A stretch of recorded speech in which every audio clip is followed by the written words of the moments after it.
word called jingoistic. Well, yeah. I don't know if that's right. Yeah, but that's propaganda. I mean, that's always whipped up.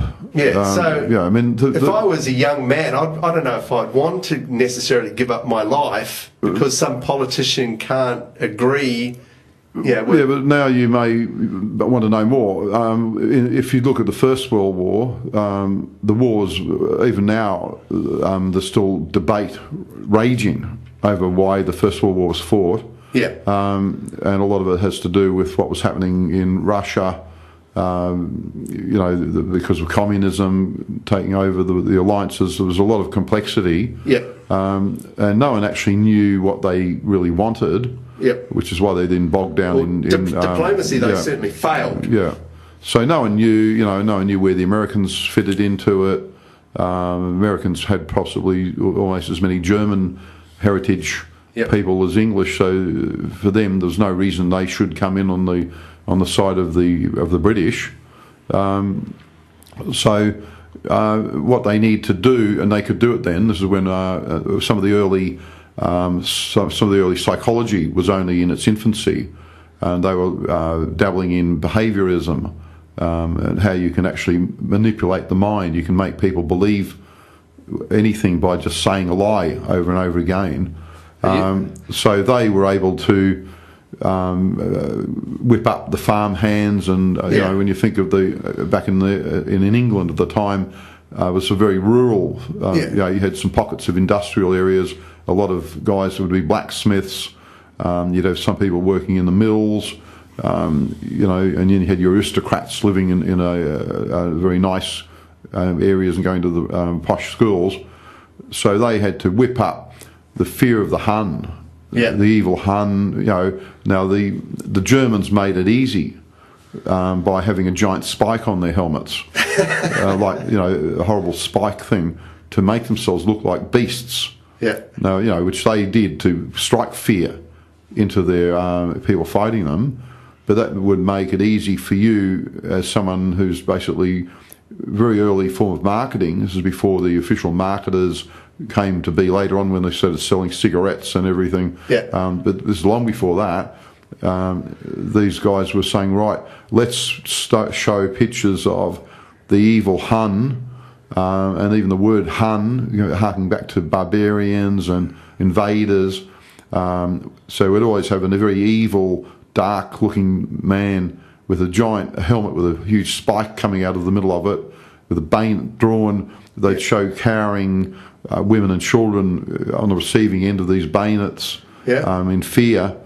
And then they would have like fresh-faced Englishmen, the Tommy, and they saying, humble Tommy, and they'd say, "Come on, lads, will you not come and join us?" So marketing 101. Won't you come and join us? And then so they would have the pull factor. First of all, you've dehumanised your enemy. You want nothing better. They're like an insect. You want to spray insect killer on them and kill them, and grind them into the dirt because they're evil, they're terrible.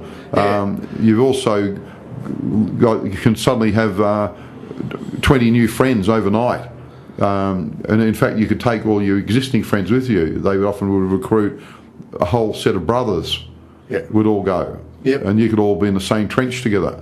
You could take your whole village that you all went to school with all these guys. You'd all go and be in the one platoon, so you could have that camaraderie from the boring job that you were doing, cleaning up horse shit, like I'll just, and then you then had the push factor. Front line, and you serve, and you're like at the because at that time, well, you didn't know about the front line, so let's Britain really was Great Britain then, wasn't it? 1915. No one wants to talk about the front line, but this is all about. Will you not come over? Yeah, that's right.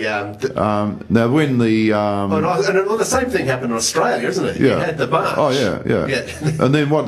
You need also a push factor. And that comes from the women, because so you would have some of the as the war went on, and as the big batches of volunteers are already being mopped up. There's some of them coming back with pieces missing off their body. They're bandaged with stumps. They're in a wheelchair, or they're not looking the best.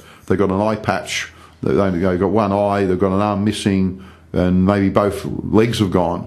Yeah. And this is a young man's come back to the town, and then the local the lassies of the village, the local ladies, they'd be coming up. They might see a strapping man walking down the street.